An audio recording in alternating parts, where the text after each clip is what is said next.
coming to the lecture on this beautiful October day. I'd like to thank Dr. Barbara McNulty for inviting me to this beautiful venue, to your gallery, and to this really lovely space, and to Lebanon Valley College for this lecture, and for engaging in these conversations about Indigenous perspectives, looking at these paintings and the photographs of Edward Curtis, which I'll be speaking with you today. And thank you for all of us arriving and being present together. If we could take a break from our screens for a few moments, that would be lovely to be fully present with that. My students get used to it. You can too.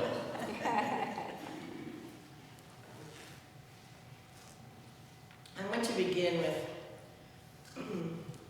reading from a work from Dr. Sean Wilson, that research is ceremony.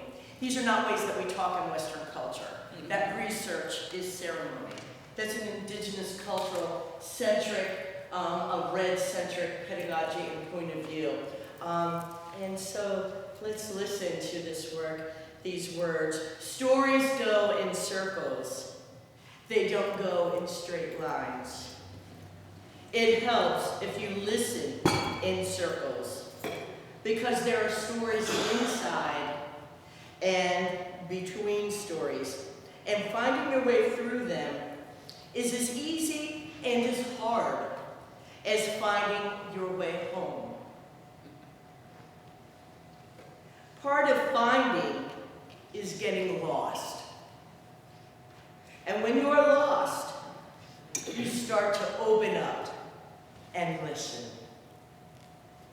So let us have this time together, listening and talking about what does representation mean, how do we understand the earth, basic culture, who is looking at the inner world of their landscape while they are painting a landscape in oils, while they are taking photographs. And this is happening in the 1800s. And so, what I want to begin for us to think about is, what are the stories these images are telling us about Native people and about the Euro-Americans who came here to Turtle Island and did these paintings of Mother Earth and that concept of Mother Earth, and how Indigenous peoples characterize, represent, conceptualize the earth. I often tell my students, Mother Earth was not made up for a bumper sticker slogan back by us hippies in the 1960s. That is an ancient concept, because it has been, that term, Mother Earth, has been conceptualized or portrayed that way, or politicized that way. That is not so for Indigenous peoples. The concept of Mother Earth as a living, sentient being, intelligent, aware, the one who holds traditions, who holds stories, the one who tells the people who they are. This, of course, is a generalized broad thread throughout Indigenous nations, but they, of course, are culturally specific across the hundreds, now thousands of nations who were here when the European settlers arrived. So, what is representation in thinking about the earth? How did Indigenous artists and Indigenous peoples live with the earth? They lived with the earth in terms of not separating themselves from it, but blending in with her. Right? So what does that mean when you create urban infrastructure, which we do not typically understand that Indigenous peoples did, but they did. Urban infrastructure. That went with horticulture, that went with irrigation systems, sanitation, all of what our urban structures today mean, that are required for, etc. How are they living in that way with the earth and doing so with respect? This is a way that we can think about and talk about the earth as this being. And so when the settlers got here, what are some conceptualizations of the earth from a Western culture, an American expression of Western culture? What are they thinking about the earth? Well, we see in these magnificent paintings by the Euro-American males from the Hudson River School. They are painting in the 1800s. And if you look, we have examples from that era in the exhibit right next door of these beautiful landscapes. But if you go and look after the lecture, particularly at Thomas Cole's painting, excuse me, Frederick Church's painting, Twilight in the Wilderness, Albert Bierstedt's paintings, these spectacular, the sky, the mountains, the trees, you can feel this majesty associated. So I want us to distinguish between what is a Euro-American and elite person who has the time and the resources to paint, and paint these images.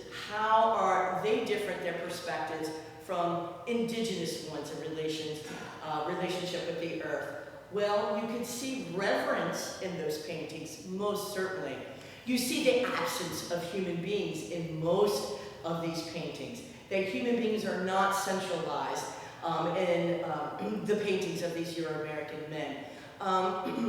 So that alone distinguishes a Western cultural perspective that is very much focused on the individual, not the communal. Communal is indigenous. Focusing on individuality, separating oneself, which we encourage young people to do. That's part of the way we talk to young people, to separate themselves from their peers. Rise above, be head and shoulders above them. Don't let anyone hold you back. Get ahead of the group. All individual focus. Very weird ideas to indigenous peoples. Where you want to be your personal best, absolutely. Fulfilling your relationship with Creator, your talents, all within the context of community and communal responsibility. Well, that gets translated to these images, right? So, the Hudson River School, we have the absence mostly of images of human beings. So it really is a shift away more towards the earth, her majesty, even perhaps her sacredness. For indigenous peoples, you have this conceptualization of the earth. Where is she going to be painted? We're going to see her in the art of baskets. We're going to see her in the art of painting. We're going to see the painting and the art on the human body. Lots, particularly here in the Eastern Woodlands, particularly women who did elaborate body painting of images from the earth, the colors of the earth, particularly the corn, who is featured in traditional sacred stories. So you're going to have that reflected there. So just setting this up with a very small teaching about these enormous ideas, I want us to think now about representation.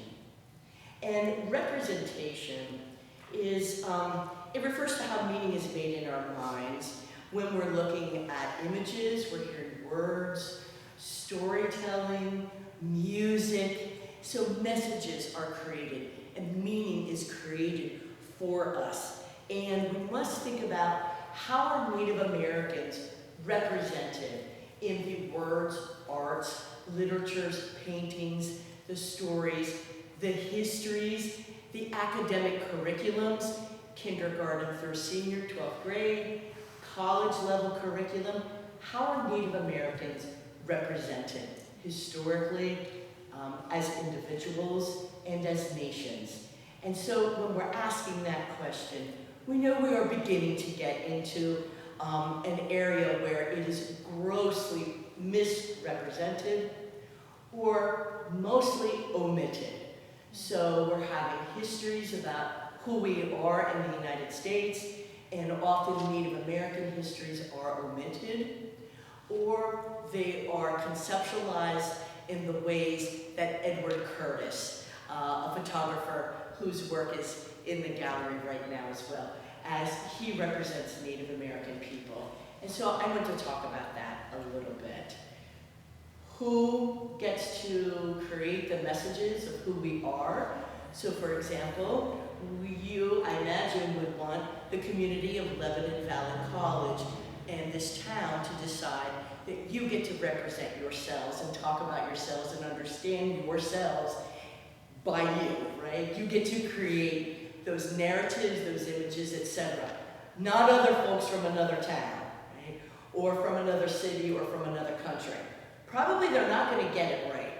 They may even be offensive to you, to your identity, your history, not really understand it. This is how we can think about Native American peoples and the ways that colleges and universities have historically talked about and written about and represented Native Americans. So Edward Curtis, and let me say his dates for you folks. 1868, he's born in Wisconsin. So he's right there in the middle of the Turtle's Back, what we call the Midwest, and he's dying in 1952 in LA. So we are west of the Mississippi River. He is taking photographs of Native American nations, of the Western nations. Curtis's work has been critiqued as important, most certainly, also problematic. Many of the images were staged. So it's a Crow little girl from the Crow Nation, but she's wearing a Lakota dress. She's got her Ojibwe beadwork in her hair. But unless there are Crow, Lakota, or Ojibwe people or Native American studies educator in your presence, you are not going to know that, right? For those tribal historians or an educator, especially trained in that discipline, you won't know that. So what does that mean about the representation of Native people from that era? We have really mixed information. However, what these images have come to be as a stand-in for all Native Americans, for all people. When I ask my students, who are the Native Americans? What comes to your mind? The first day of class, I ask them that. What images come to mind? And please do not censor at all. Just let be what is.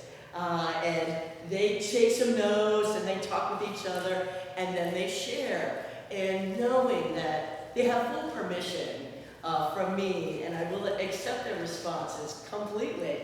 The sharing opens up and they're like, oh, I gotta admit it's a teepee and war paint. And that sounds so bad. But I don't know, that's what I got. And I said, of course that's what you got. That's what we were all taught, primarily non-Indigenous peoples and in mainstream America. Some students more and more are getting a curriculum in high school that includes some information about Native Americans. So I'm getting a little bit more information over my 25 years of educating about that. But it goes on from there. A Native man, sitting on a horse, wearing an eagle bonnet with teepees in the background. So that's the stand-in image. That is the representation for all Native American people. Of course, I don't have time to tell you, go on about how problematic this is and the rich and complex histories across all the culturally diverse and linguistically distinct nations here on the contiguous United States, that is Turtle Island. But what Curtis's images have done, and the paintings of George Catlin, another one, many of you may be familiar with them, these magnificent paintings of Indigenous, primarily individuals, in ball games, lacrosse games, Native women playing shinny by the hundreds. That these images that he was painting in the early 1800s, again, are the stand-in. They're all the Western nations again. So in the American imagination, who is an Indian? It's someone west of the Mississippi. I often do still have people say, well, there were Indians here in the East, weren't there? And of course, millions of Indigenous peoples lived here. The elder nations are east of the Mississippi. The most elder nations are in the Southwest nations. As you know, traditional people here in the East talk about and will say, yes, we had to deal with the settlers for centuries before they even got west of the Mississippi. And our brothers and sister nations out there had to face them and deal with them. We had to deal with them up until the Greenville Peace Treaty of 1795. to be more specific. And then they ran over turtles' back very, very quickly, just a matter of decades. And so the camera wasn't invented by 1795. This is an important piece of information because we don't have a photo to point to. We've got Catlin's paintings to point to, but again, we're early 1800s at this time. The camera is invented in 1820s, you know, the beginning of it, of this invention. So that's when we're beginning to get the photos. So we must ask as Americans, when we're looking at images of Native people, who is this person, first of all? We unfortunately have the, well, that's just an Indian. Well, it's not just an Indian. That is a human being who most likely has living descendants today. That's someone's grandma in that picture, right? And those people know exactly who she is and what her name is, and her nation knows who she is most likely. We often don't have names for the images. And we need to ask other critical questions. As scholars, if you're in an academic institution, you are a young scholar, so we need to ask questions like, well, what is this person wearing and what is the setting? I mean, is that even real? Yeah. We now have social media, so we have learned to ask those questions about images on our screens, about what's real or not real, but we have to ask them of Edward Curtis's photographs also.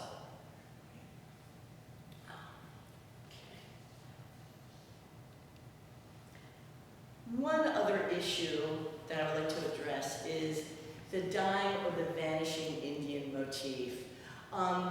Edward Curtis and the painters like George Catlin of this time are fixing Native Americans in time, right? They're saying, well, these Native people are from this era and from this time, and they're gone now.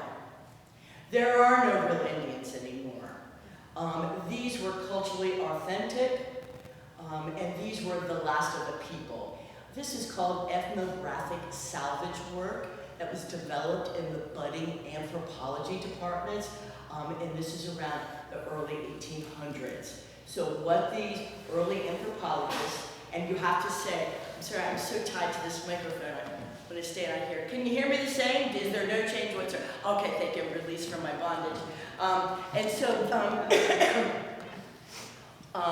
And I've lost my train of thought. And so we have to ask, well, who could go to college then? Who is going in and saving the Native Americans from being lost forever? We're going to smile at this stuff now? How ridiculous it is, right? Okay, we should be smiling at this. So who's going to do that? So who could go to college then? Well, elite males of European ancestry. If you are a impoverished male of European ancestry, you're not going to college either. You're an elite male, you've got the money to do this, and so what are they doing? They're going in and they're looking for information, and they want to write this information down and save it for posterity, or more likely to build up this new discipline at university called anthropology.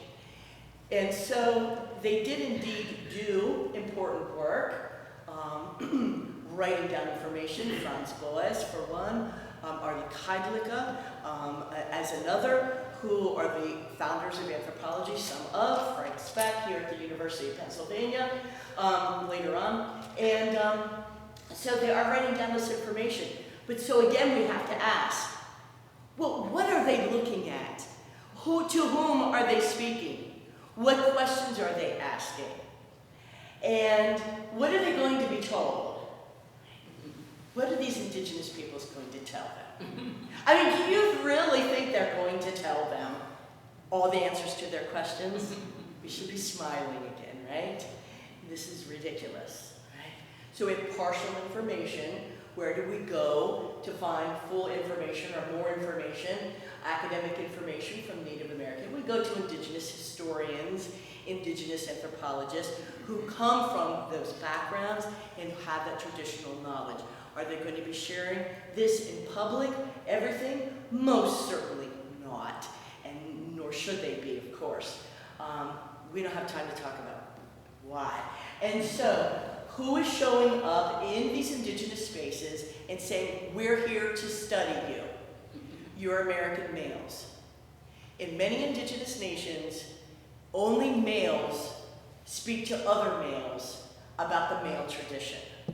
We have no concept of gendered protocols for speaking in Western culture. It doesn't exist. If something doesn't exist, then we don't know to ask that question, right? We don't even know about it. So, when we're getting the stories of Indigenous peoples, which was often males, they were relayed to settler men who were coming from the universities. And the women are not going to talk to them. So what does that mean for the historic record? What does that mean about representation? It means we are reading that book, like Black Elk Speaks, and we're saying, oh yeah, this is what they did. This is the whole nation. Yeah, he's telling it. Right? This is what they all did. We don't say, oh, this grandfather's telling the men's tradition to Nyhart. He was the recorder, his daughter actually. And so, we don't say that because we don't know to ask that, because we're not Indigenous, we're not from a nation that specifically uses gendered protocols. They're all different. You know, I don't want to make that an absolute practice that's all the same in every single nation. They are distinct from one another in those nations. And so we have to read with a critical eye and know that's the men's tradition. And so, did those, you tell me, you had me here talking to you for 20 minutes, and you already know the answer to this next question. Excuse me. Did those ethnographers know that they were only getting the men's story? No. I see the knowing smiles on your faces. No, they did not. Do they know to write it in the book? And do readers today typically know that, who are non-Indigenous or not familiar with Indigenous literatures, ethnographic histories, etc.? No, they don't know that. They don't know about gender protocols. So they're making these assumptions, and one male story is representing not just his entire nation, which is wrong, not just all of the people, the nations of the plains, which is really wrong, but the entire country on Turtle Island of thousands of Indigenous nations, which is so wrong we can't even see it, right? It's so far out there on the horizon. And so, asking about representation. Now, those anthropologists, they were trying to create representation for Native Americans, and they have successfully done that in their own eyes, in their own images of what they saw. Let me give you another example of Benjamin Franklin, who wrote out in the Pennsylvania Gazette, in the newspaper, outrage about the way Indigenous peoples were treated here in Pennsylvania, particularly with the Paxton Boys and the massacre that was just right down the road from you folks in Harrisburg. So he wrote out about that. And he learned a lot about the Eastern Woodlands protocols. But he would write things in his journals that tell us that he didn't quite understand all that was going on, maybe in that moment, but eventually did. And he would write things like, we were sitting at the meeting, the Indians were negotiating and talking with the colonists, or whatever he called them, and the women sat in the hall with the children running about their knees, sewing. I haven't told you about the wampum yet, have I? And so, for those women sewing, you already know the answer, don't you? Those women weren't sewing. They were taking the minutes to the meeting, writing it in wampum. So, what did he see through his eyes? Something appropriate to his culture, his era, women sewing, because he hadn't learned yet about the wampum or the people who were taking the minutes to the meeting, or the men standing up there talking to the colonists who were the speakers to the Women's Council and were doing their bidding. He got that later on, though. So, representation. What do we see when we are looking?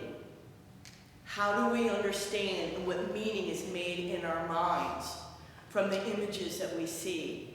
And then how does that shape our decisions, the way we understand ourselves as a people, as communities, the way we understand Indigenous peoples? Folks can sometimes say, I felt so Indian. I was up in the mountain today, it was a gorgeous day, I was up on the trail walking, I just felt like I was in the wilderness. So Indian. And what I say back when I hear that is, why aren't you saying that when you're completing an advanced mathematics equation on the chalkboard? Because that is as traditionally indigenous physics, engineering, as it is relationship with the earth. How do you think they built the mounds? How do you build something that we have an aerial photograph for to see it in a time before there were no airplanes? How do you do that? Well, as my students who are physics majors and young engineers say, oh, well, you know, professor, you make a little model is what you do. It's just like a lot of math. You make a little model of what you want, and then you figure out all the math over like 10 acres, just that. And then you build it to scale, and that's how it gets precisely and exactly as it should be. And how do you do that in lines with the movement of the moon and the planets? And you are an astronomer. How do you do that? It's advanced mathematics. So why is it that the American imagination of who Indigenous peoples are, we are not saying, oh yeah, those mathematicians, those physicists, amazing stuff, those people. Representation is what shapes our understanding and the questions that we ask. And so, Edward Curtis's images, I smiled at the one in here, the Hopi women, I believe, they all have their back to him when they're walking away. I thought, that's a great message. That's a great message. Also, back to the Hudson River School landscape paintings. And we have, as I said, images here in the gallery, not necessarily of those specific founders, but of others from that. I'm not familiar, forgive me, Barbara, if I'm getting any of that wrong, but what we have there from those images of thinking about these cultures living here in this geographic space at the same time, in the same era, and their ways of looking are so different from the people who were here, who do not separate themselves from the earth or try to distinguish themselves, which again is a very weird way of thinking, right? Very strange way of thinking, as if we can do that, right? Separate ourselves. My colleagues in the psychology department remind me that there's now disorders for people, particularly children, who never touch the earth. They are in an urban setting, they are always on asphalt and cement. And it creates profound disharmony in the human physical body, in mental, emotional body, profound disharmony. So what happens to us when we are separated from the earth? Indigenous peoples knew fundamentally you do not do that. As I said at the beginning, the earth tells Native people who they are. The names of the mountain, the names of the land reflect their traditional stories. They reflect the way the viewer looks to the mountain and that land. That you have to be a human being to look and say, the woman veiled in clouds. Where do you have to be standing to see that? You have to be standing far away to see that grandmother, that holy secret mountain to those nations of the Southwest, that she is there veiled in clouds, right? So you have to be there physically, that she tells the people who they are, that the land holds the stories, So as my teacher would often say, who was Laguna Pueblo, as she would say, when the evil comes, the stories are taken away and hidden. The beauty is covered. And when it is safe, she comes out and returns again. She waits, unchanged, untarnished, and undamaged. And she returns.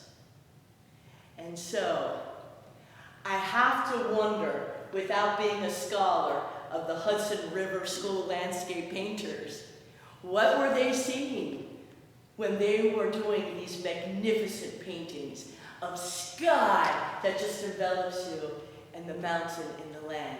I have to wonder what was in their hearts. It's not a Native American cultural tradition, but certainly they are feeling the majesty and the sacredness of the earth. And that is so very different from the ways that we can talk about the earth in our modern times, like Phil wanted, right? Think how strange that is. You go dig up the earth at one place, and then you put her on a truck. What is in that earth? Memories.